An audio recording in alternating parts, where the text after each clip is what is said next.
If you want to download the Snapchat app on Windows PC, first you need to open the Microsoft Store. So just click this search and just type Microsoft. So then you can see this app. You just need to click open. Now click your profile and sign into your Microsoft account. Actually, you can sign into any of your Microsoft account like Outlook, Xbox account or Hotmail, anything. Even you can use a Skype account. So if you doesn't have any account, just create a new account here. It's completely free. I'm also using the free account. Then after this, just click this search and just type Snapchat.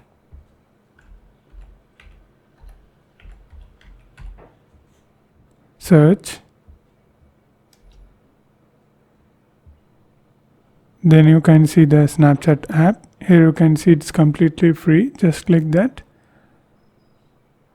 and just click get. This is official Snapchat app.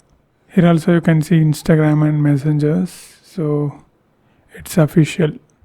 Now it's downloading. Yeah, it's downloaded. Just click open. That's it. It's downloaded. Just enter your email and password. That's it. You logged in. You just need to sign into your Snapchat account. Then it will ask you to confirm is that you. You just need to open the Snapchat app on mobile and just tap allow, and that's it. Then it will be sign up like this. And if you want to add a desktop shortcut means, you just need to click here. Then here you can see an option create desktop shortcut. You just need to click that and install. Then Snapchat icon will be created on your desktop like this. So this is how you need to do, and if you want to know more videos about these topics, watch these videos.